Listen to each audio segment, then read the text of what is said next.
Okay, we are You're recording. I'm here. Lucian, do we have to still sign in on that separate attendance log? Because Yes, I'll drop the link. I'll drop the Okay. link in the chat. All right, because it wasn't in the email. Thank you. Okay, good evening, everybody. I'm Laura Starr. I'm the Vice Chair of the Land Use Zoning and Economic Development Committee. Patrick Pinnell could not be here this evening, so I'm filling in for him. And we have a pretty full agenda. Today is September 12th, 2022. So I think we should start first with the World Trade Center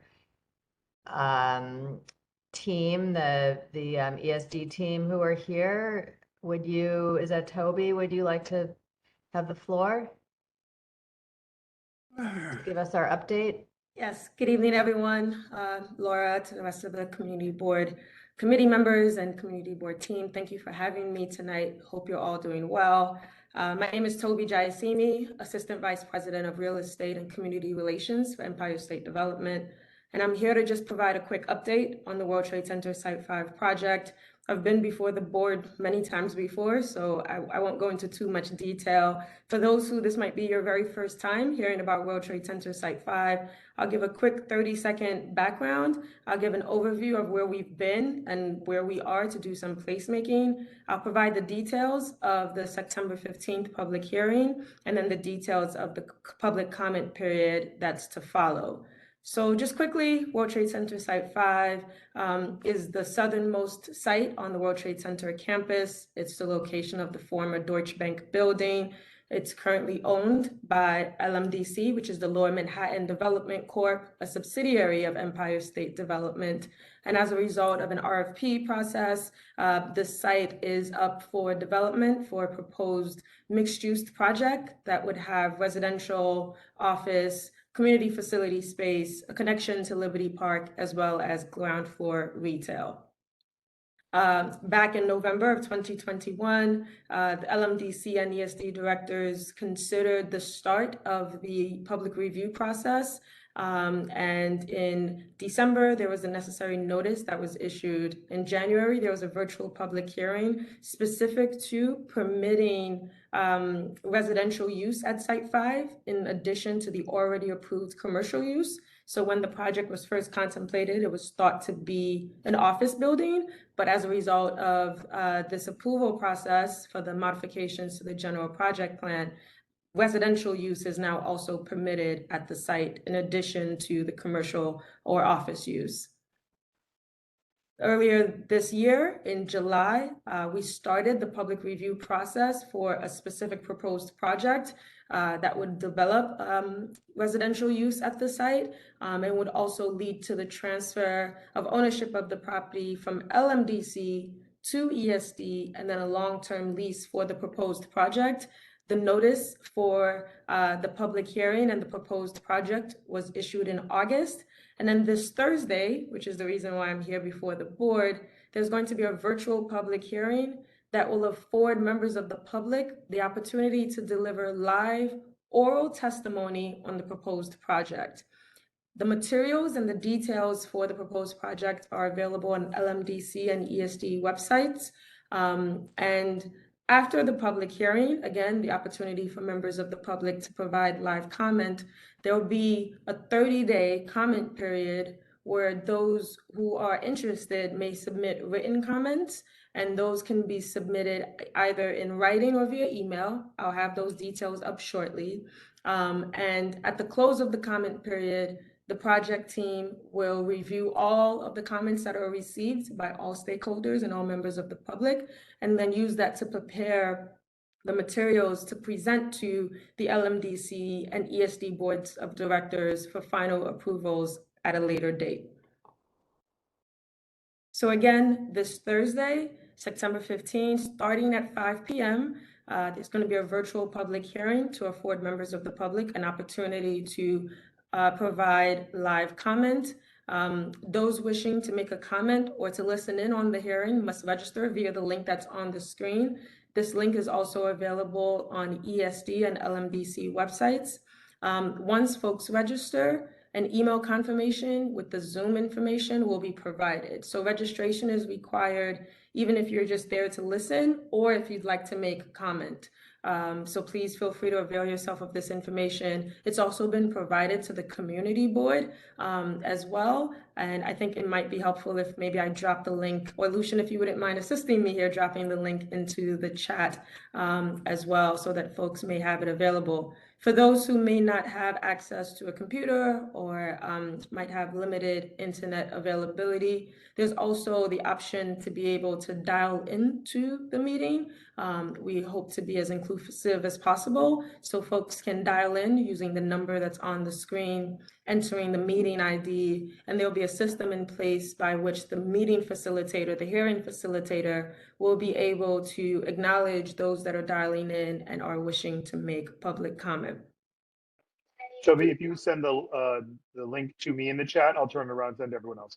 Sounds good. I'll do that just after I stop sharing my screen. Okay. Thank you, Toby. Sure. So And then this just was, lastly, Laura, I apologize for cutting you off. I just wanted to note that for those wishing to provide a written comment, be it a letter, be it just an email, the information to be able to do so is available on the screen. The email address is wtcsite5@esd.ny.gov. And the mailing address for those who, again, would wish to send something physically instead is ESD, attention, World Trade Center, Site 5, proposed amendment. And the address is 633 3rd Avenue, 37th floor, New York, New York, 1017. And as I'd mentioned earlier, the details of the proposed project and the proposed amendment, those looking to review the materials that will be presented during Thursday's public hearing and then be able to make comments responsive to it, are available on ESD's websites, which is esd.ny.gov/WTC Site 5. And Laura, I'll stop here and I'm able to take any questions about the hearing. okay, quickly, are there any questions? Or can we move on to the Fulton Market issues? I have a question. Okay. Sure. Two things quickly. When I go onto your website and look for the place for written comments, I don't see it anywhere. I see a registration place just to participate or watch the Zoom. Are you looking for the details of how to submit the written comments, or? How or where to submit the written comments? Sure, I'm going to go back to sharing my screen so that it's on the screen now. But Jill, it is. Is that posted? No, I know how to do it, but I'm saying for the general public. Yeah, no, I was just going to acknowledge that you make a good point. So the details are available in the public notice that's on ESD's websites, but I think to make it more like direct and more efficient for folks to not have to read through the full notice, I'll ask that our web services team create a page or an option that includes how to submit written comments, and this information will be posted on the website as well. So afford me like a day or two to get that together, and we'll have this information on the website before the public hearing also. Yeah, because if we're suggesting people if they're unavailable to participate in the Zoom and would like to submit one, if I go to ESD and it says WTC Site 5 public meetings and I click on September 15th, there's nowhere that I see. And it's in the notice, but the notice itself is quite lengthy. Okay, Jill, did you have another question? Yes, I did have another question. Right. So the 30 days after the public hearing, what is the soonest the vote could take place? It would have to be some time. I don't have like a timeline for when the vote would take place. And I'll also note hypothetically, what is the soonest that it could take place? I can't even estimate that for you because we still need the time to be able to review the comment. What I'd like to note is that we'd have to prepare the materials and also make the materials public before the meeting happens. So there'll be advance notice provided to the public before there's final approvals on the project. Okay, but is it 30 days is the soonest it could happen? I'm Bill, I'm going to cut you off now because we have a lot of other agenda items and we need to get some resolutions written. And it sounds like the answer to your question is unknown right now. So as long as Toby is committing to making the website as transparent and available as possible, I would like to move on. Is that okay with everybody? Thank you, Toby. Okay, thanks, everybody. Thanks, Okay. everyone. Take care. Thank you, Toby, for coming. Thanks a lot. Okay, see you. Don't forget the link, Toby. Okay, so Lucian, let's go to our next agenda item. Sure. Which is the question of the market, the Fulton Stall Market at the Tin Building. I can't get rid of this thing here. Oh, never mind, it's okay. Okay, so Lucian, do we have a presenter for this, or should I give a rundown of my understanding of it? Do we have anyone here from the, oh, looks like Stephen Dean is here. Give me 1 second.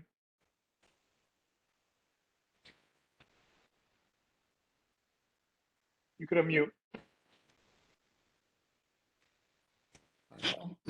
Hello, all. Can you introduce yourself? Yes, I Yeah. can. Okay. My name is Stephen Dima.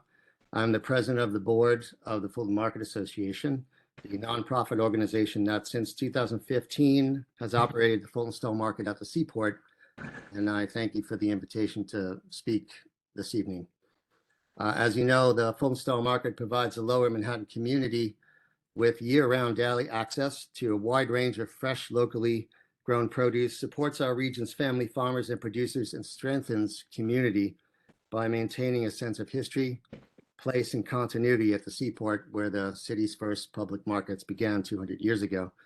I was present at City Hall back in 2013, along with my wife, Sarah Dima, who together with me founded the Fulton Stall Market, and Bob Lewis, then of the New York State Department of Agriculture and Markets, when City Council Speaker Christine Quinn proudly announced a new zoning agreement for the Seaport with Howard Hughes Corporation that would provide for 2 food markets, one of which would enable the Fulton Stall Market to operate 7 days a week at an indoor location as a multi-vendor farmers public market for the Lower Manhattan community. I'm here to alert the board regarding what appears to be the imminent end of Howard Hughes' support for the Fulton Stall Market and its public programs after nearly 8 years of its successful operation for the Seaport and Lower Manhattan community, and for the market's farmers and producers, many of whom have come to depend on income much as they do with free markets. On September 1, Bob Lewis received a letter of termination. This was sort of a surprise. With no prior notice, Howard Hughes did place a call after he had gotten the letter, but and then on Saturday, this past Saturday, the outdoor farmers market was instructed that Howard Hughes would not be supporting the setup any longer. So all of this sort of signaled to us what was coming next. As you all may know, or many of you know, Bob has managed the development and operation of the Fulton Stall Market since 2015 with the support of the board, including operation of the Indoor Farmers Market, the Saturday Market, CSA Farm Share Program, multiple educational programs, and our healthy, affordable food access and youth market initiatives in the nearby Two Bridges, a community adjacent to the Seaport, which includes thousands of public housing residents. Howard Hughes has publicly stated that its legal obligations under its current lease with EDC support the Fulton Stall Market ceases with the opening of the Tin Building. While we are aware of this position, we did not expect abrupt termination of Howard Hughes' longtime support, given the market's long history of benefiting the community and bringing activity to the Seaport, including continuous operation during the pandemic, which at the time for many months was the only storefront open or anything open at the Seaport, providing fresh food access to many Lower Manhattan residents. So I wanted to ask you a quick question. Absolutely. Is there a legal agreement in place that is being not followed? I mean, are they Is that true that with the opening of the Tin Building, that they are not obligated to Well, keep the market? Do they have legal standing for that position? well, that would probably take me too long, but to really answer. But we do question Howard Hughes' assertion that it no longer has any legal obligation to support the market after the opening of the Tin Building. And we assert that the Fulton Stone Market complements the Tin Building by providing the community with an authentic multi-vendor farmers market where consumers can interact directly with farmers, and where SNAP, EBT, and New York City Health Bucks are accepted from families in need of affordable fresh food. Whereas, the Tin Building, as beautiful as it is, and it is a single vendor food hall.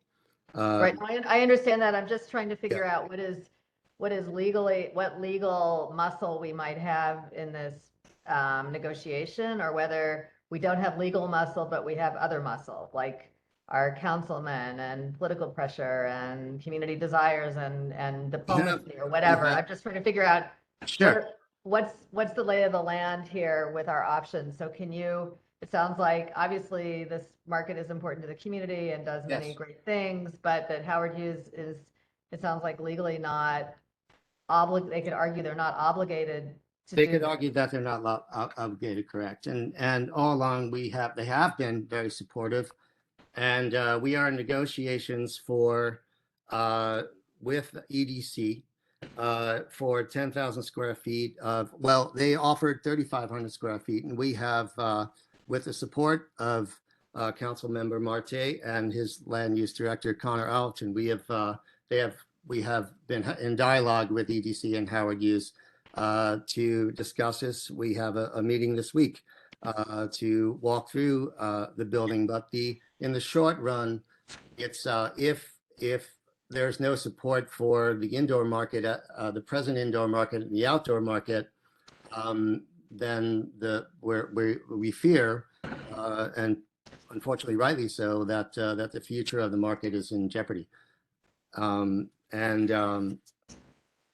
So Okay, so how can we help you? What's the most powerful thing this group can do to help you tonight? I guess write a resolution or? right, sure. I think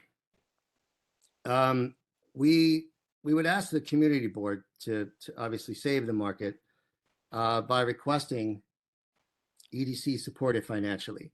Now that Howard Hughes has chosen to let it go, to no longer support under how they interpret their obligation, or no longer have an obligation, despite its many benefits to the community, as we've talked about. We're going from like strong arming Howard Hughes to going directly to EDC. So we're going to write a resolution asking EDC, Michael, I'll call on you in a second, actually I'll call on you now, Michael. I mean, there's a lot involved here, obviously. It went from 50,000 square feet that Robert LaValva wanted for the New Amsterdam market to a deal of 10,000 square feet that bought Margaret Chin's vote during the Euler back in 2013. And then it was in the lease that it was required, except then they rewrote the lease and they got out of it because it wasn't a mixed use, part of the mixed use project, and on and on and on. So where I'm going with this is that in the third amendment to the lease, as I understand it, I think it's the third, it was required that they are allowed to stay in the Translux building for 10 years at no rent. And that was EDC's concession to them at no rent. They were asking for 10,000 square feet. I think they were originally offered 1,000 or 1,500 square feet, and now it came up to 3,500 square feet. And then the other thing to keep in mind is that Howard Hughes just bought into Jean-Georges. They are now 25% owners of Jean-Georges. So you can see where they don't want the competition. So this all gets back to the question of what is a food market, what is a food hall, and a public food market is what was required 7 days a week of Howard Hughes. They used the Fulton Stone Market to just get by and keep Margaret happy at 700 square feet or something like that for all this time. So I think it's a question of going back to the lease and trying to understand why they're not being offered the Translux building at no charge for 10 years. And then the other question is, how much space will they get? And I think they were being offered the very back end of the Translux building. So there was going to be a restaurant in front, and you'd have to navigate all the way to the back. And then the only other thing is the Translux building between the first floor and the mezzanine is about 10,000 square feet. So that's my two Okay, cents. thank you. Councilman Marte. Yeah, my office fully supports keeping the market alive, and it was really a shock to all of us that Howard Hughes pulled the acts that they have pulled in the past couple of weeks, initially firing Bob, and then this past weekend with no notice to the farmers, no notice to the market or our office that they're going to end the outdoor market. And just from background information, my office has been working with Stephen and Bob and his wife in good faith negotiations and conversations with Howard Hughes and EDC, trying to show them that this model is sustainable. They did their own financial analysis that both EDC and Howard Hughes recognized and are currently walking through. We've met a number of times to discuss the possibility of having the market at the Translux building. And as Steve said, we're actually doing a walkthrough this week. And so, Michael, I think, hit the nail on the head when he talked about their new stake into Gene George's and his new market there.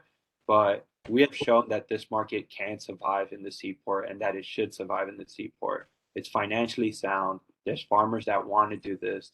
There's the space that we believe has been committed to this market in the Seaport. So it would just be great to have the community board support this effort and other stakeholders to support keeping the market at the Okay, Translux. so, okay, thank you. So I see other hands up. I want to try to really stay focused here. It seems like everybody thinks this I'm imagining most people are here because they think this market is a good thing and that we want to find a way to keep this market in the community for all the reasons that were previously stated. And so, I would like to focus on how we can have the most influence over this decision.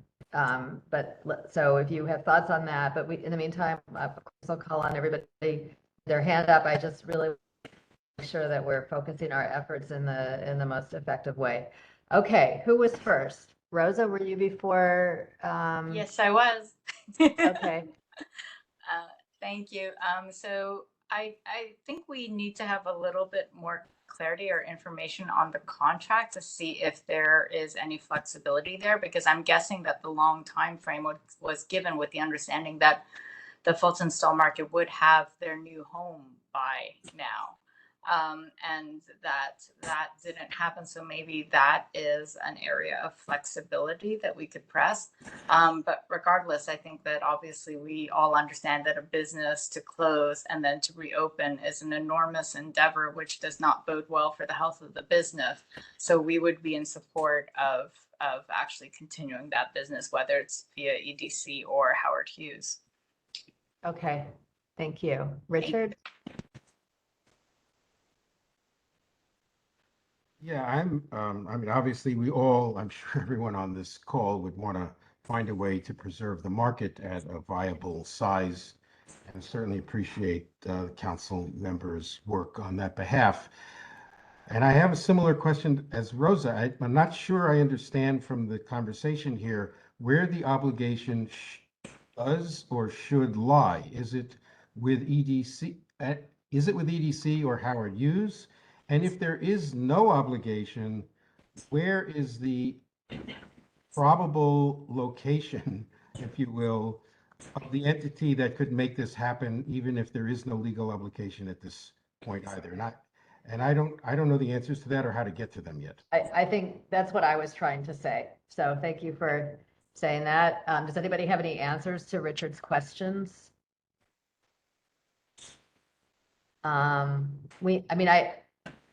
Okay, first I'm going to call on Gerald and then I'll go back to Michael Kramer. So Gerald.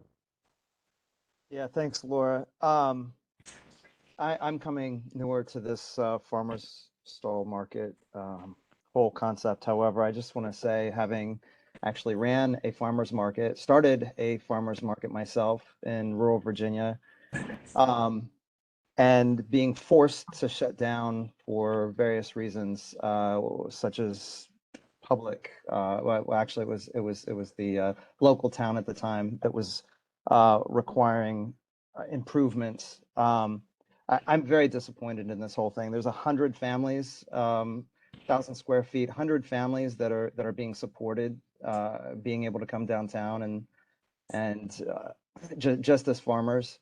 It puts a very, very undue hardship on those families.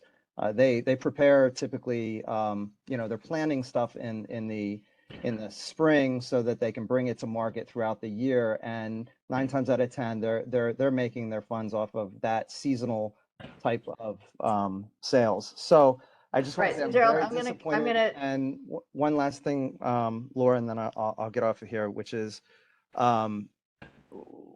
it's very difficult to find fresh produce in New York City, in my opinion. You go to the supermarkets and it's typically trucked in from God knows where. It's not at the peak and all the rest of it. So I just want to say I'm in support of doing whatever we need to do as a community board to resolve this. Thanks. okay, I'm just going to say, I think we all agree with that. And we need to problem solve around the issues that Richard brought up. Like what is legally obligated on the part of Howard Hughes, on the part of EDC? Do these people have a legal home? And if not, how can we get them one? Am I stating this? Is this really what we're trying to solve around at this meeting? Okay, Sounds right on to me, Laura. that sounds what? Right on to me. Okay, so I'm hoping we can focus on this solution now that we know how important this market is. So Michael, do you have? So I think it's 2 parts. One part is to get them free rent. And I think that is the obligation of EDC as the landlord and having the master lease for the Seaport. And I know that there was discussion in the EDC minutes about that, and I'm pretty sure that it's in the third amendment to the lease as well. And I'm happy to supply that to you, Laura, and to you, Chris, to see if there, what it actually says in the lease. And then the second question is just what kind of support did Howard Hughes give the Fulton market? And I guess it's a question for Stephen. Did they pay you for your employees or other, did you get cash in hand from them or what did you get from them? No, can you hear me? Yes. Oh, okay, sorry. Well, the 91 South Street, where the market has been for a number of years now, and there's no rent, and we don't pay for utilities, so that's one way. And then of course Bob Lewis was, when he was hired as consultant to Howard Hughes a few years back, that continued to help as well. But no, any employees or it's the model of the market is a consignment. The farmers bring that's why you can go there. That's why it is a multi-vendor farmers public market. That it's actual farmers products and local producers products on consignment. So you go and then the farmers get paid, and then whatever percentage goes to run the market for staff and things. How much money are we talking about that we would need of support for the market, in addition to rent? Say again, I'm sorry. So we're asking the city for some kind of rent forgiveness, right? To ideally find a 10,000 square foot free space for the market. And then is there additional funds that the city would need to provide to support this enterprise? Or is it self-supporting once you have a space? Yes, I mean, we have a pro forma that we could present, which we have presented to the board, and which illustrates how it could become self-sustaining. But it has to get there. It has to get to that place. It needs the room and the space, the proper room and space. It needs a corridor. It needs an entrance on both ends. It needs a second floor for educational purposes. We've gotten many grants over the years from the city, and this is part. This would have to continue to be part of the revenue. Laura, if I can just jump in one more time. It's all in the lease negotiations. They've had third and fourth amendments to the lease, and each time they give less and less to the Fulton market. So I think that a history of the lease negotiations is important here in order to determine how far EDC will go to give them rent-free space, and then the ongoing negotiation on how much rent-free space Bass building. Let Okay. me just ask So a what- clarifying question. Michael, Yeah. is that a lease between EDC and Howard the Hughes. market, or Howard Hughes and the No, market? EDC and Howard Hughes, and they keep EDC and Howard Hughes. changing okay. it. They keep amending it. It's gone through 4 amendments now, and they've all been done, behind everybody's back.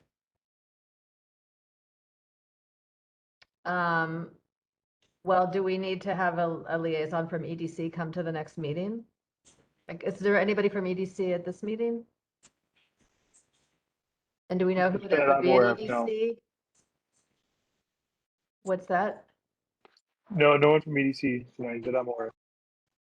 Okay, so it seems to me that we need a direct line to EDC, right? We need to get them to try to come to the meeting and to explain to them that this is important to the community and that we want to problem solve around this.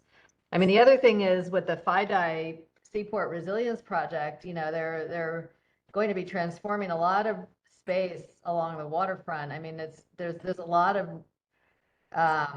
urban space in play. So it seems like somewhere in there we could find a solution to get the kind of market that we're talking about. And is there a specific reason why the market has to be in the Howard Hughes realm? Like, could it move closer to Hanover Square or to, I don't know, some other plaza on Water Street or something? It's called free space. And it's also about the history and the importance of it's the importance of being at the seaport. It's about the seaport. It's about the history of the seaport. It's about providing the seaport community all these years, building towards this vision, this larger vision. The Translux is perfect. Is a perfect location. It connects the residents to the seaport. It's everything from the location, the building itself, the entrance on Water Street and Front Street. I mean, we had an architect. Howard Hughes hired an architect back in 2015 to put together what this building could look like with 15 producers, with 15 farmers. And that's gotten lost. Look, Howard Hughes has been tremendous in their support, but I can't stress enough that the support just can't go away, because then all these years will just, it will just end. And I think it's, I just think it would be a terrible disservice to the community. Okay, I think we all understand the need and the dire situation. And I would ask if there's a way that I could, in being conscious of time, if I could present, if I could send to the community board a more descriptive version of what EDC's involvement could be going forward. Yeah, that would be. Taking it away from Howard Hughes, in a good way for them, and putting it with EDC, which is where it should be, given the history of EDC and public markets, which is what this. Right. I mean, it seems to me that there's so many different issues here. I mean, one is, the need downtown for the fresh food and the market and all of that. And the question is, where, from the community planning perspective, where's the best place for it, right? And then the other thing is your history with this specific location, which now has a kind of entwined ownership, set up, right, with Howard Hughes. So, Yeah. so I'm just wondering how much room there is to maneuver in the location, and, like what, are we solving for that this 10,000 square feet has to be in that Translux building in Howard, in EDC Howard Hughes Seaport area, or are we talking about the larger community? Because I lived in the Seaport for like 20 years, And Right. it's not a very big community. I know it's about to get bigger with Yeah. this new building, but I mean, you know, there could be other locations also. And so I'm just trying to figure out what are we really, like, are we problem solving specifically for you and your business in one location? Or are we problem solving for wanting your type of operation somewhere downtown so that everybody can have access to it, and where it's located could be, you know, an urban planning exercise? Well, I think to answer that quickly, it is important to be at the seaport. For me, I would say that I've always, all along the way, I always believed, pardon me, because I've been at the seaport for many, many years doing events and you know, helping to build this market. And we formed the nonprofit and made a decision to see this through and to see this vision Okay, through. so you're attached to the seaport. I'm gonna, No, but I'm saying that I think that it was a way to, and I've said this before in meetings, that I wanted Howard Hughes to, I know this sounds too simple, but I wanted I wanted to see a developer do something, you know, do the right thing for once for New York City, to change the course Wow. of where New York City's going. And I believe that the market is one way to do that, by really serving the community. It would be a jewel in the crown of everyone involved. well, but that's your dream. That's not, It I is mean, my dream, and I think it's a okay, good. that, I get I think it. it's, I'm I gonna think move it- on I think now. A lot of people Okay, share that dream too. I understand. Okay, so I'm gonna go to Lucian next because he's Sure. got his hand up. Maybe I'm doing something Thank wrong or he you. needs to No, say no, something. that's me. Yes.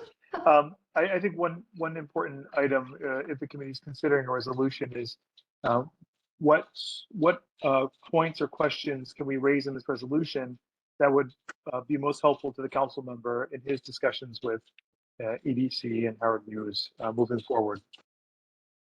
Okay, that's good. Who was next? Joel or Joe? Let's do Joe and then Joel.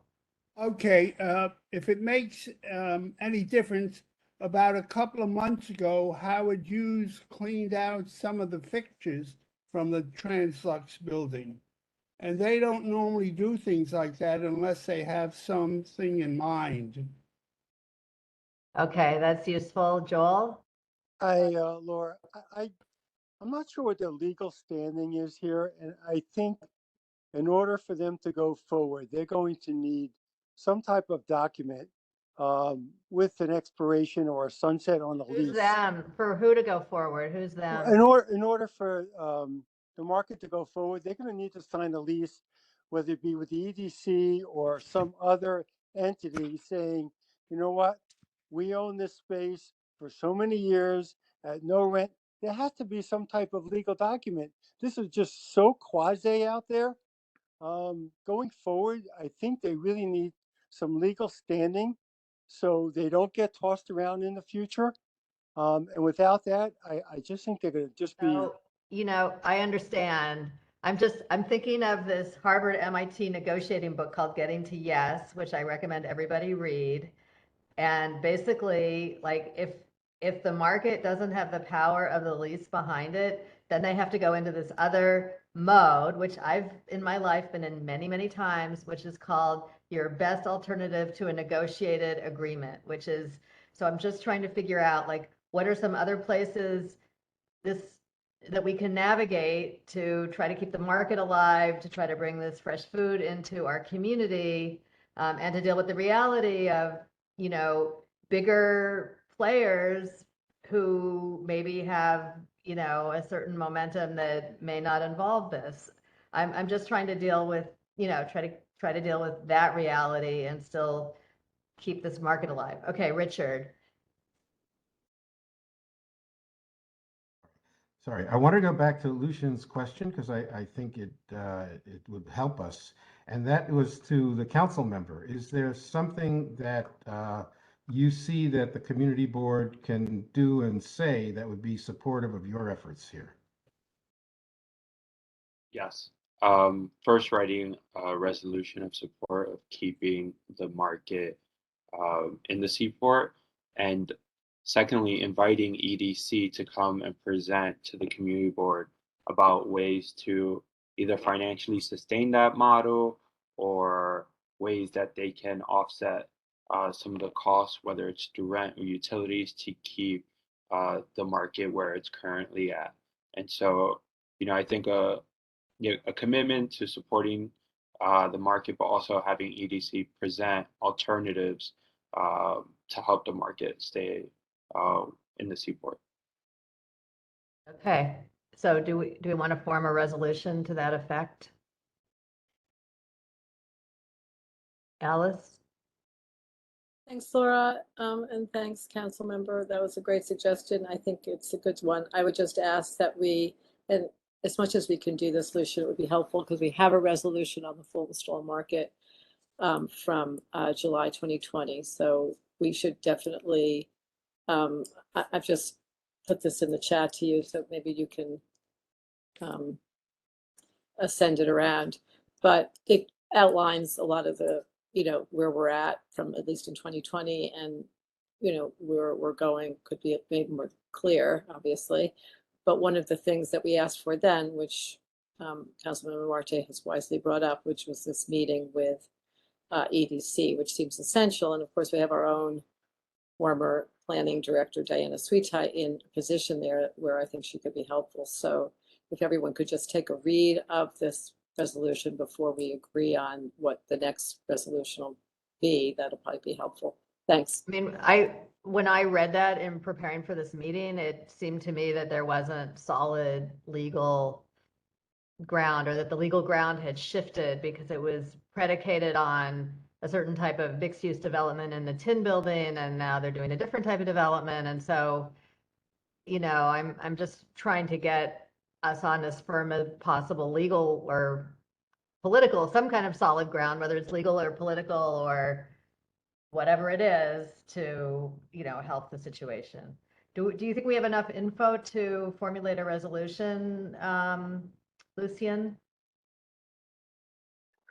Yeah, I mean, I think based on what the council members told us, I think we have enough to set out a resolution where we can stick to the most current information that we have and make some solid asks to EDC to give us a better idea of how we can be supportive and what sort of things they've considered in being supportive, just to broaden the field of information that we have from their point of view.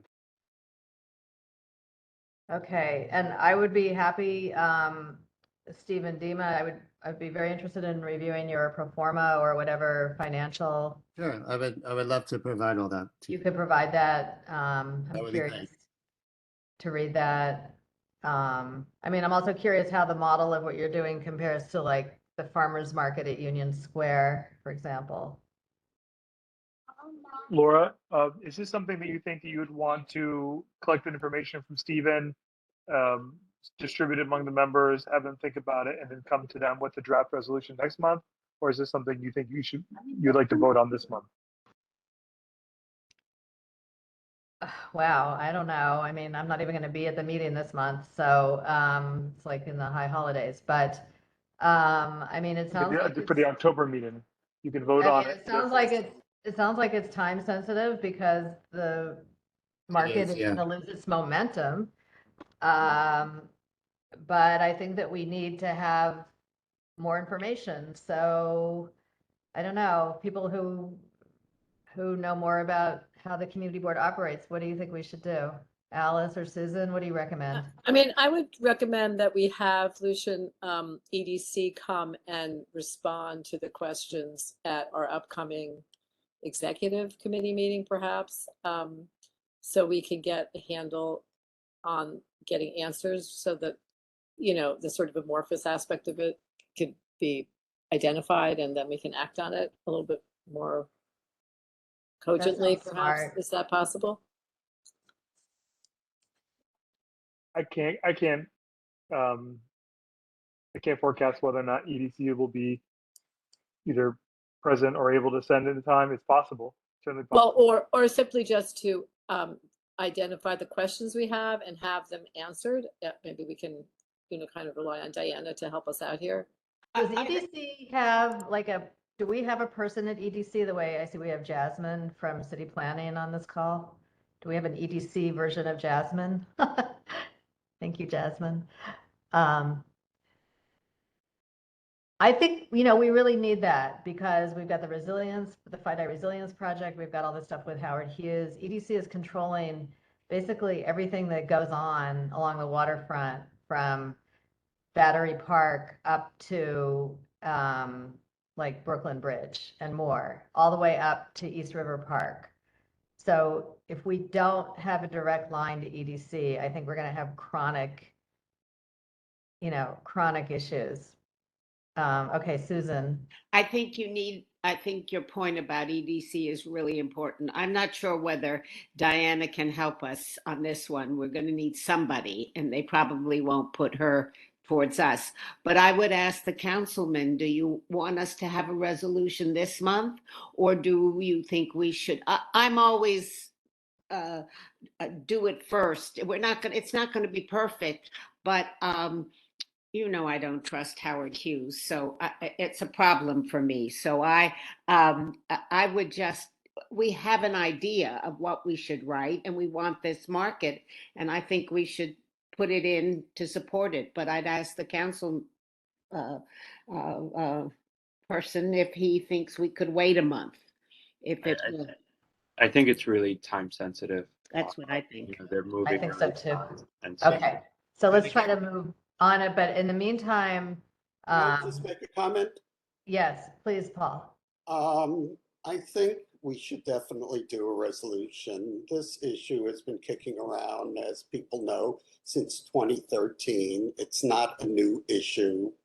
And I think we should also take this opportunity to go on record challenging EDC a bit about how they are so deferential towards Howard Hughes and other, commercial entities. We just were reading all about Cipriani and their glorious deal that they have on the waterfront. And I think that's an important issue. We are being held hostage by EDC. And that's part of the reason why we have a lot of problems, particularly on the east side of the district. They're not responsive. They're only responsive, it seems, to the business interests. And I think we should make a strong comment on that in the resolution that I think we should do tonight. Okay, so that's what we'll do. I mean, I remember before Pier 17, like way before Howard Hughes and General Growth, it was the same set of issues. Like this has been, I used to live on Front Street and on Water Street. And, when I was my daughter's age, this was going on. She's 25, so that's a long time ago. Okay, who is next? Richard again, go ahead. Yeah, I mean, I agree that we should and could do a resolution tonight. I get the time sensitivity, so I think we should go forward in doing that. And I thought the council members' outline of that, of what the ask is, if combined with, some at least reference to the prior resolution that the community board has done. Although, by the way, Alice, if you put it in the chat, none of us can see that. At least I couldn't see it. So maybe, Lucian, you could send it around to us. Yeah, I don't have the capability to do that. Lucian has to do Yeah. that. But lastly, as far as, making this some kind of strong statement or an attack on Howard Hughes, I'm just not sure, where the responsibility on this particular issue lies. And if we just sort of send out some kind of blunderbuss attack, I just don't know how helpful it'll be on the market issue itself. And if I may, I mean, neither do we. I mean, it's never been about attacking Howard. It's never been about attacking Howard Hughes. We've had their support, but again, and just a couple of things I would say. I would like to send the board how we believe that there is a way forward with EDC support, if I can, if that is helpful, and also I just wanted to thank you all for your continued support, and Councilmember Marte, thank you very, very much. We really appreciate it a tremendous amount, and hope that we can see this through together. Just want to check in. I put the link that Al sent me in the chat. Is everyone able to see it?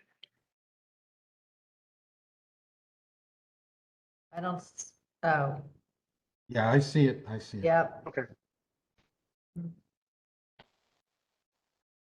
Okay.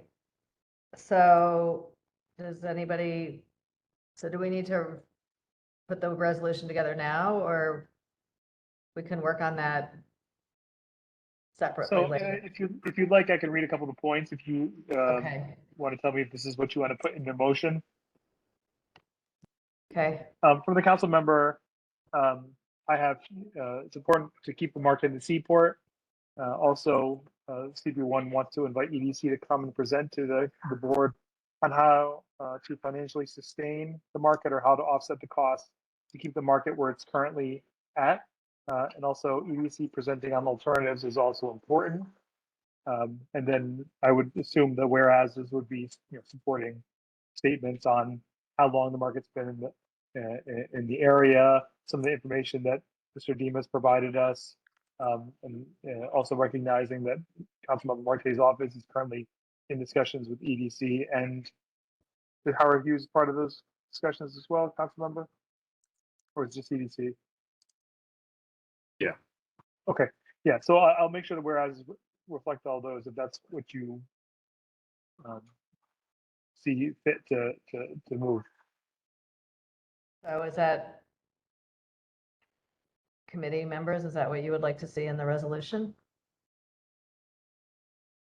That makes sense to me. Okay. Yes. Um, So I'm do you want not to move on the to? committee, but yes. okay, Just one moment. Laura, please make reference to the third amendment to the lease, and I'm going to send it to you and to Lucian and to Christopher right now, because it's what EDC and Howard Hughes have agreed to.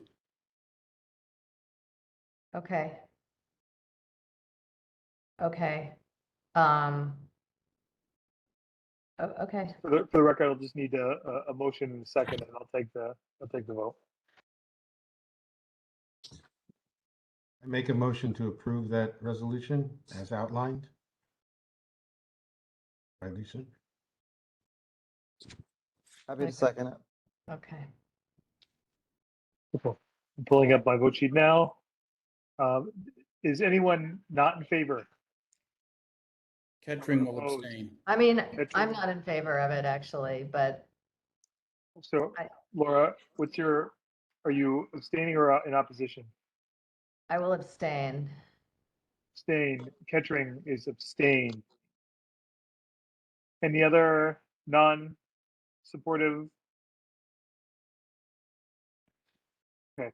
I'm a little Okay. unclear what the resolution is finally going to say, but I assume we'll have some reference to some lease and then some reference to the history that's yet to be determined or identified here. And then the points that Councilmember Marte raised, is that right? And the general point that we're very interested in simply having EDC come to the community board to update us on the market and South Street generally and their role and what's to come. Is that what we're signing off on here? I thought Lucian gave a little summary of what was gonna be in there. Well, those were 3 points that were raised, but what else? I mean, okay. It's always tricky to, Well, my question is, are you looking for a permanent home? I mean, is that something you want to aspire to? And that's what I was talking about before. I mean, do you want to carve out a space that is going to be yours? Or you're just going to just move around? So I think it's important that It's you a carve out a space. permanent home. Yeah, and so I think there has to be a time on it, 5 years, 8 years, an option of 5 years. There has to be something tied legally, because right now you're in the same situation where you have no legal standing. You need a legal document saying, you know what, this is my space for so many years.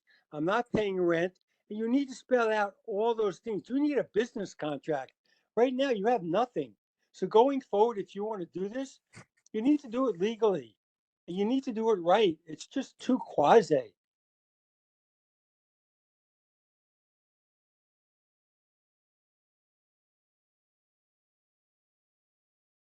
I mean, basically, we're saying, wait, am I frozen? Can you guys hear me? Yes. Okay. So my computer gets overheated. I mean, it sounds like we are saying that the community, I mean, we're here, that there's enough of the community who wants to keep this market, who wants to fight to keep this market in the seaport.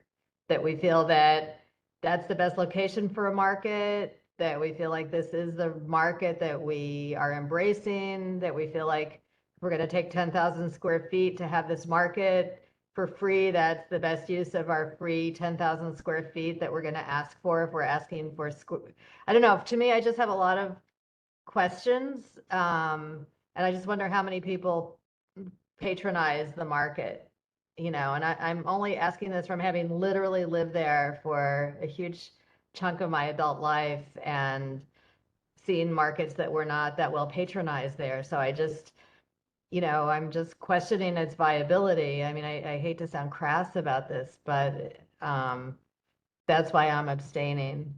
And I'm just, you know, trying to figure out what are we really asking for, and is it the right thing to be asking for? Is it the best thing for the community? Okay, Joe. The idea of a resolution is to answer our problems that you have and other members have. So why don't we get on with the resolution? Okay. So, okay. So I just want, in case anyone has not yet had a chance to tell me, if I have 2 abstentions noted, otherwise I assume everyone else is in favor. So going once, going twice. Okay.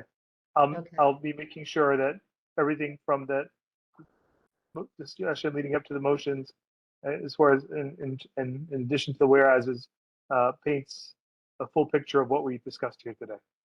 And I do think, to follow up on what Alice and several other people said, I do think we need EDC at the table. Like, we can't, you know, we can't be talking about what's going to happen to property that an agency owns without the agency there. It doesn't make, you know, it's not effective. I think it definitely dovetails with all the requested information from EDC, that they should come and speak to these requests and bring the information to the table. Okay. Yeah, in person. Vicky. Thank you. Clarify.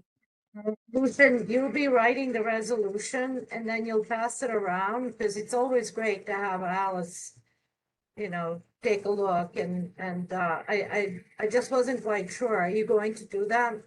Or are you just going to write it and present it? Or can we see it? No, I'll certainly make sure that I'll work with Alice, Laura, and Well, it has to come to me Patrick, because I'm chairing the meeting, and I can share it with whoever wants Yep. to be included. I'm happy to be inclusive.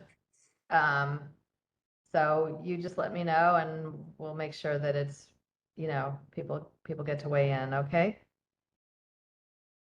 Is that good, Vicky? Yes. Yeah? Okay. Joe, Yes. your hand is up. Oh, I'm sorry. Okay. Joe, hold on. Laura, is the issue, that the farmer's market isn't large enough? And that's why the community doesn't frequent it as much as, let's say, you know, 14th Street Market. Do you think that, you know, we all need a fresh market that's affordable? And Well, have you also, ever gone there? Do you shop there? What? Have you been there? Yes, the little space on the water, right? What? The little I can't hear you. Get closer to the mic. close. It's my new fancy machine. I have been there, but I think the problem is that it's too small, and that's why it hasn't had more success. You know, if we had, a huge space with market, with farmers stalls, that would sort of open up the whole thing, you know, like Wednesday and Saturday, we all go there. So I was asking you, do you think it's the size that hasn't made it as popular? I have no idea. I mean, for me, it's about the convenience. For me, it's not convenient to walk from Tribeca to the seaport. So, you know, when I lived in the seaport and there was a market there, it was unaffordable. It was very expensive. So I don't know. I mean, it has to be affordable. It has to have a critical mass of people going to it. I mean, we have the little farmers market. There's the little market. There's the market at the World Trade Center site a couple of days a week. There's a market at Bowling Green a couple of days a week. There's at Washington Market Park. And then there's, you know, Union, you know, there's various markets around town. So like, what is more, you know, is this the right location for the big market that we want to have downtown? It's not central.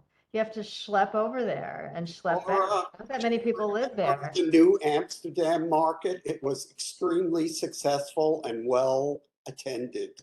And people came all the time. I don't know if you did or did not, but I mean, I went once or twice because it was very, very popular. And that was one of the reasons why there was a movement to keep a market there. Unfortunately, the person who ran that market and Councilmember Chin didn't get along well, and therefore he was not able to continue his operation. Robert LaValva. Okay, so it was a very good market. Yes. No, it was a very good The point market. is, it's not the location. Okay, fine. Okay. Okay, well, that's helpful. All right. Alice and then Gerald.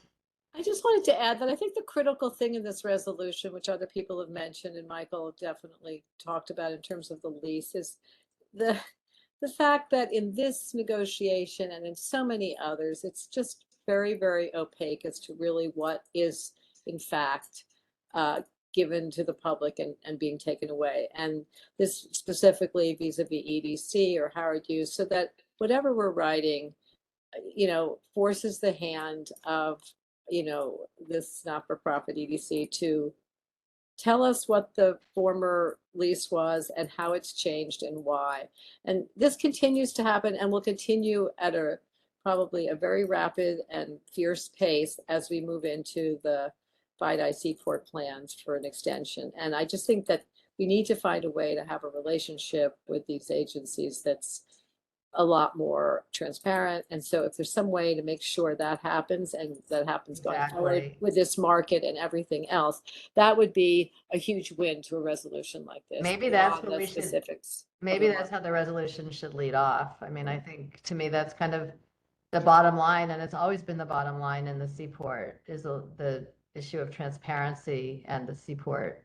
And it's, you know, okay, Gerald. I agree on all that as well, but I just want to say as we move forward with the resolution and reviewing the pro forma, maybe working with Stephen on this.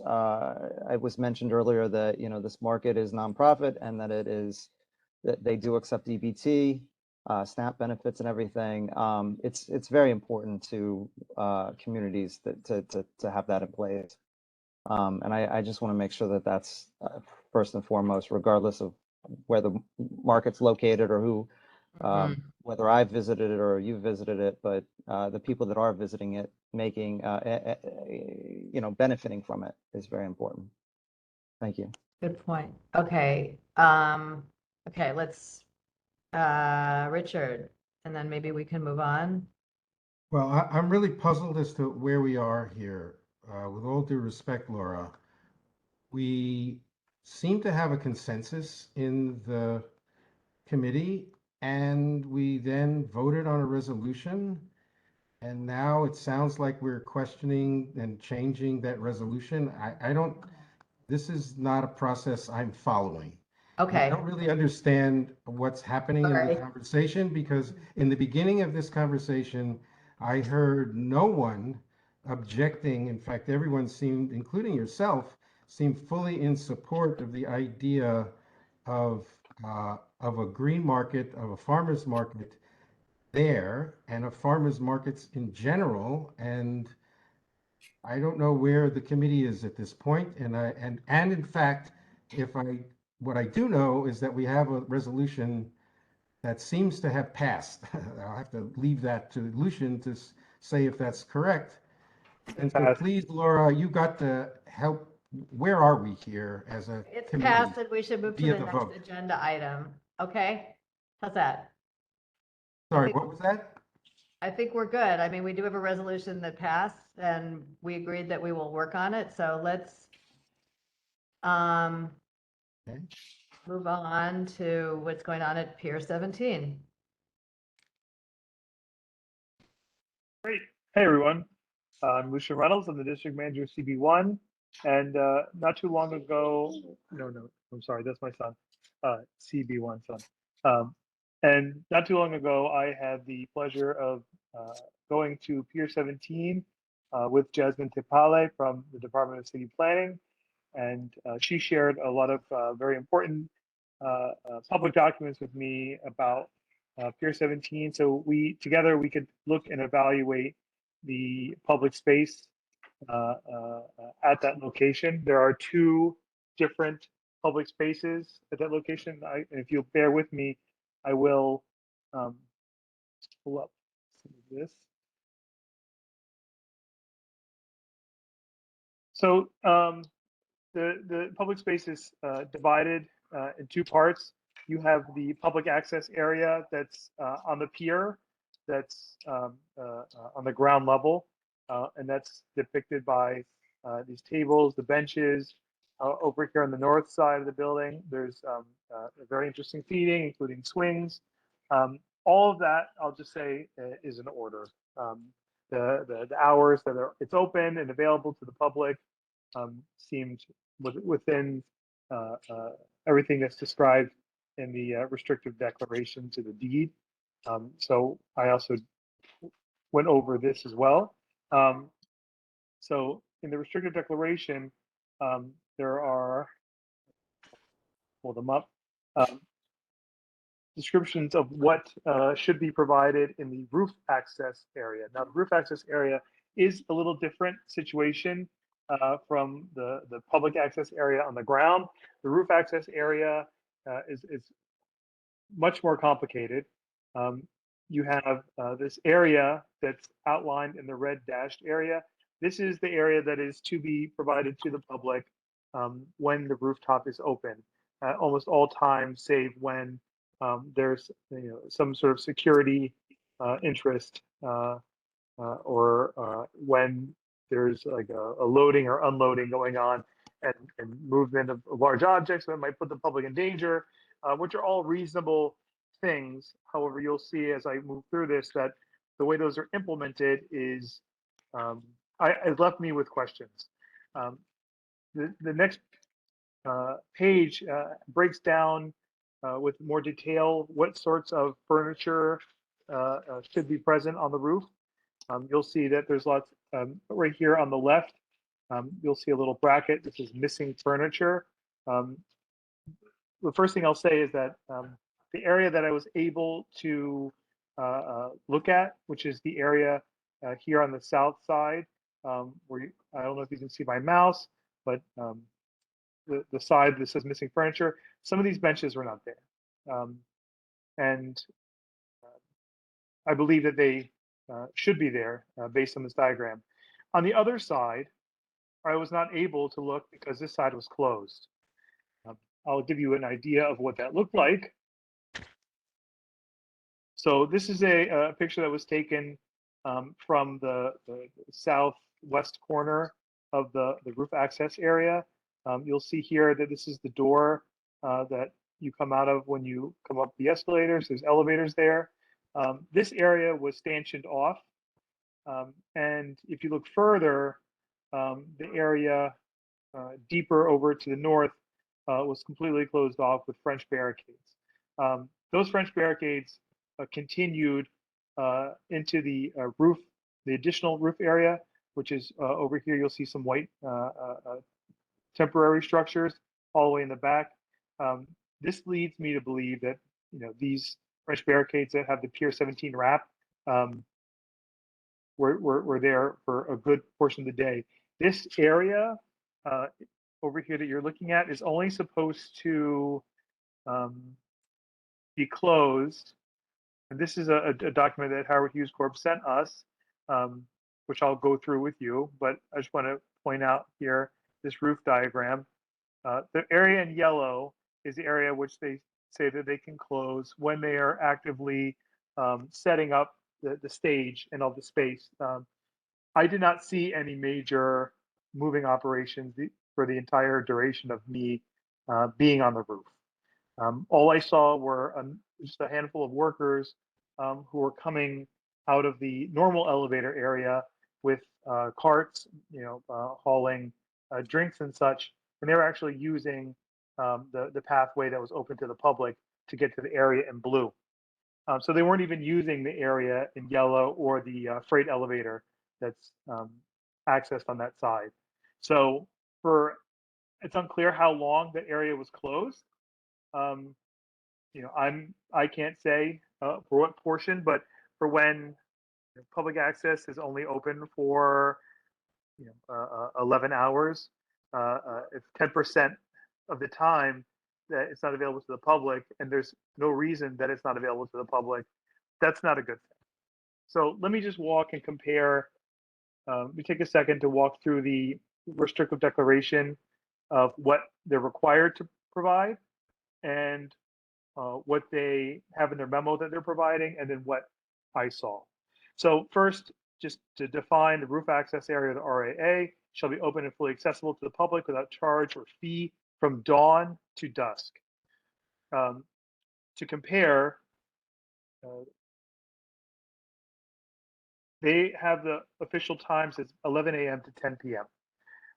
Now, I'm not certain whether 11 a.m. fits in what's commonly defined as dawn, but maybe perhaps there's some memo where they've laid out some good rationales why it can't be open earlier. But as far as I can see, that does not comply with the restrictive deck. Back. Or such time as the building remains open. So as long as the building is open, the rooftop should be open, provided, however, that public access to the additional open area, that is the area where the concerts take place that you saw was sectioned off and had the temporary structure. That portion of the RAA may be limited from time to time when the roof is used for private parties, corporate events, concerts, or other special events, aka roof events. Now, this is where it's ambiguous because it's unclear when that portion of the roof is open to the public. Even when there's not concerts, there's nothing that says that the public can access that area. I don't believe that when they have multiple concerts in a week that they take everything down. I would love to be corrected on that, but one recommendation I have based on this visit and the read of the rooftop plans in this deck is that we should be told when the rooftop is either open or when it's not open. We need to actually have a calendared explanation of when that area is available, because time to time, I don't take that to mean seasonally. Next, notwithstanding the preceding sentence, this area, public access area, will be open to the public without charge or fee. Will not be subject to closure. This is the area that I was talking about at the beginning, the area that's permanently open to the public. It shall not be subject for closure for roof events.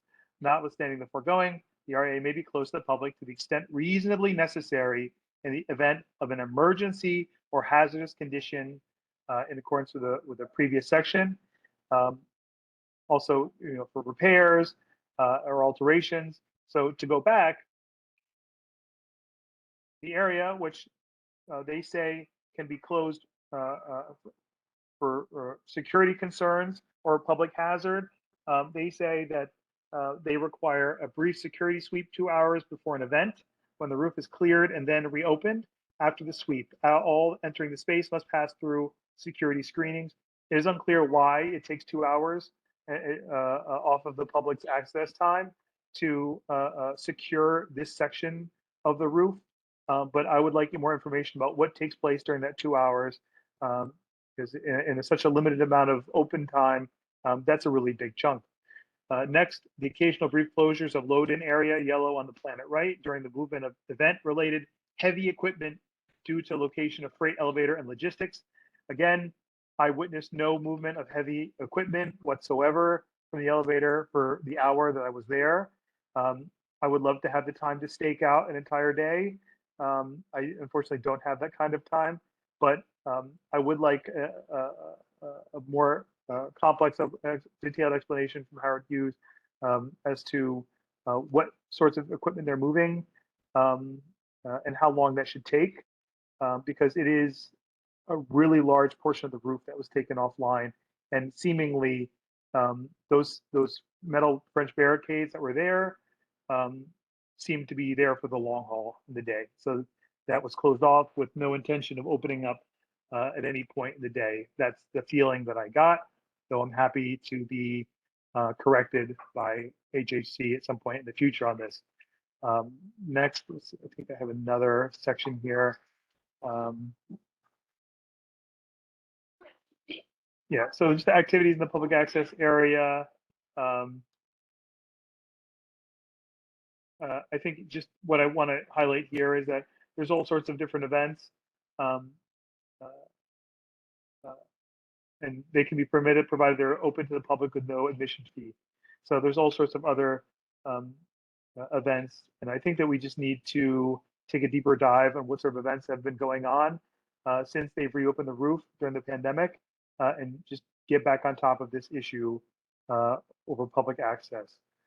And what, Lucian, thank you. What is our mechanism for getting them to follow this more closely, to behave better?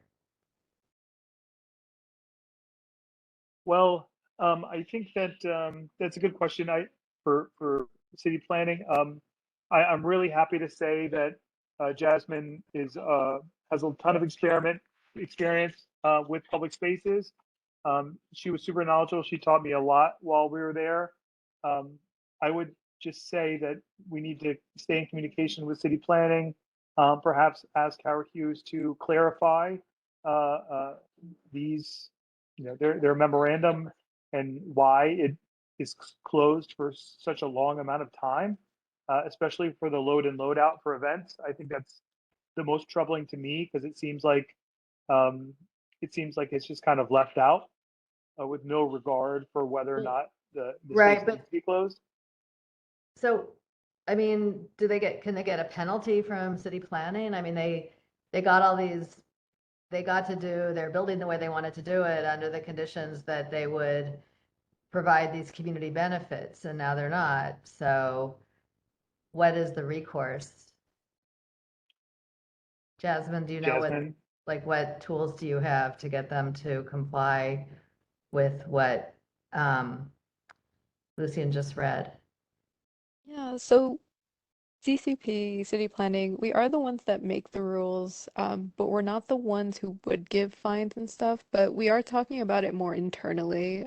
So I am actually going to get back to Lucian about that next month in October. So we'll have more of an update for everyone by then. I mean, I think there's interest in that community-wide, because, these projects come to this committee and developers want variances or this or that, and we're like, well, yes, but you have to do the public space, and, or they come with their bonus plazas, and we're expecting to have all the bells and whistles of what they brought before city planning and the time that the spaces are supposed to be available to the community, and then that erodes really quickly. So I think we want to do everything we can to support city planning, in keeping these spaces open for the public, as they're supposed to be. Okay, lots of hands.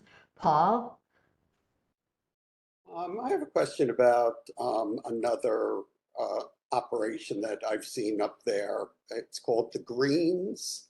It's where they serve meals to people on the roof of Pier 17. Does city planning know if that's legit and fits within the guidelines as as we discussed here? That is part of the space that I'm looking at right now. So I'll give it an update to Lucian that I'm sure he can update everyone else as well. Okay. Vicky? Thank you. Vicky, I don't know We can't hear you, Vicky. how fancy your machine is, but That's why. not a good communicator. No, I'm sorry. It takes like a minute for it to recognize. Can you hear me now? A little. I wanted to say that in 5 years, I was only able to go up there once, and that was at the invite of some event. Not once in years was I able to gain access. And I think maybe 2 years ago, 2.5 years ago, we did have Howard Hughes, both Saul and their community person, community liaison, come to this very committee and heard our concern, how they're always closed and they always have an excuse. And oh gosh, they made a big fuss and said that would never happen. They'll investigate the whole thing, and apparently nothing has changed. So, I think It's this, intentional. so is this something we want to do a resolution on? Or take some other form of action? I mean, I think this one, we actually have the, law on our side, because there was this agreement that Lucian just showed us that we can hold up and say, hey, like, what's going on here, right? So I just don't understand who in the city is supposed to be enforcing this or fining them for not doing it, or where do you go from there? Okay, Lucian? Yeah, I don't want to be prescriptive on what the committee should do resolution-wise, though I think it would be good for Howard Hughes to respond and clarify some of these things before you do a resolution, especially around what they're actually doing for the security sweep that takes 2 hours, what their internal policy is for how fast they can open the space up once they're done with load in and load out. I think to clarify those things would be really helpful, not just for us, but for city planning and for the enforcement agency, DOB. I think having that on the record would be really, really excellent. Also, I think this really illustrates why the signage in modern POPs areas is so important, because they forensically list every element that should be present in the POPs itself, including how many chairs, how many tables, and that really is illustrated here, where all ambiguities are capitalized to the full extent. So it's not always clear to the user that they should complain when certain things aren't present or access is not given. Okay, thank you. Susan?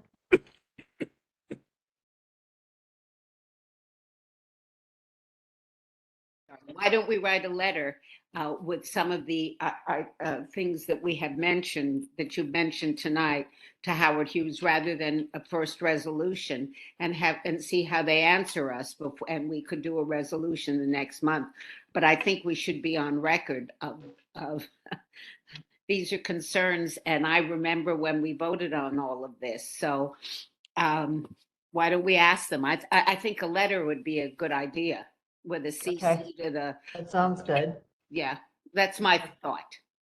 I think that's good. And then, so Lucian, we could itemize all the things that you just said in this presentation. They're supposed to do this, and I saw that, and on and on and on, and right? And then That's fine. we could I've CC already city sent planning.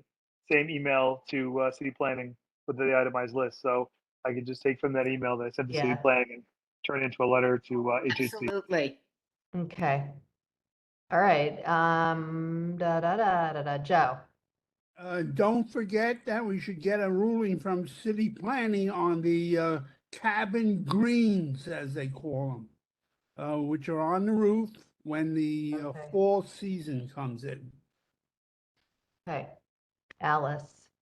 Yeah, I just wanted to thank you, Lucian, for doing the sort of accountability due diligence. It's absolutely critical to do it and to hold everyone accountable who's making promises. So it's an example of job well done. And I know this dialogue definitely has to continue. So I think the letter is a great idea. Just want to thank you. Yes, Thanks, I thanks, second Allison. that. Okay. Are we good on that issue? I think we have one more item, which is the budget. Yes, I would like to walk you all briefly through our budget process. We are just starting to do our, hold on, Gina, please. We're just starting to do our review here at CP1. So September, we are collecting budget ideas, and October, we'll be reviewing them and voting on them. I'm so sorry, my 2-year-old has decided to be very vocal. So let me just quick put on the screen this website so you will see what I see. So the website, and I will put this in the chat, this is budget.mcb1.nyc. It is the cousin of live.mcb1.nyc that you use to, or many people use to log in. This is public facing, so anyone can see this, anyone can use this. It has all the information that you may want to know about the budget, including our budget requests from previous fiscal years, the difference between the executive budget and the capital budget. I would just ask you all to click through the links and read if you're not familiar with the budget process. It's one of the most important things that we do as a community board. It is one of the pillars of community board service in terms of providing the city with a series of requests that we need. It gives the council member a walking list of things that they need to fight for. And it also gives the borough president a list of things that he can try to apply pressure. But the council member is our most important ally when it comes to the budget. So I know that his staff is very plugged into what we're doing. He's here today. We'll make sure that all these get in front of him, but they'll see us discuss this in upcoming meetings. So there's 2 parts to this website that I need you to see. Part 1, you'll see here, and part 2, which is further down the page, which is like a form, like when you sign in on the attendance sheet. So let me start with part 1. Part 1 is what we requested last fiscal year. What we're enacting, or what was enacted, is, or in the difference between what was requested and what was enacted, we have here with the agency response. So we made the request and the agency responded by saying this or that. So I want you to go through and see all of our requests here on the left. And then if you scroll over here, you'll see what the agency said. They support it. It's been funded. They don't understand. It's out of their jurisdiction. It's with the wrong agency. So you get an idea of what these responses are like, or how we can tweak some of our existing responses. And if you want to add something, well, that's where you do this. So, Lucian Reynolds wants to add something, and I want to do it for the land use, zoning, and economic development. And I want to talk to the Department of City Planning. Where are they? Here they are. And the request is going to be by maps for all members of the board. This is clearly not a reasonable request. I'll just click these just so it has the data listed, and then I'll click submit, and it'll be added to our database, which we will review next month. So take your ideas, anything that may not be on the list already, add them in. I'd love for every member to feel empowered to use this system. And if you have any questions, please do let me know. What were the major items from this committee last year? Can you show us those quickly?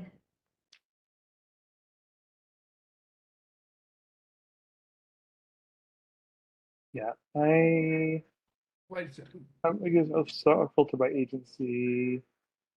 Sort.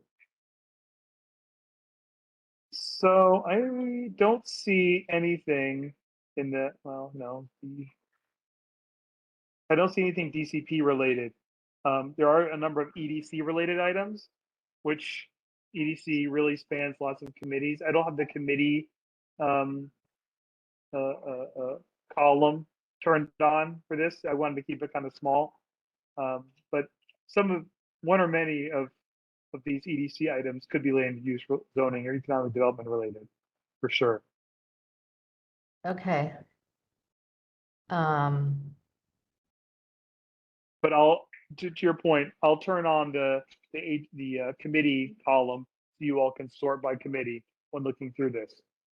I'll do that tonight. Okay. And just looking at all the EDC items, I mean, what do we don't have our own person at EDC, right? Like we don't have a community. It's Diana Sweetie. I thought she was just for resiliency work. No, she's everything.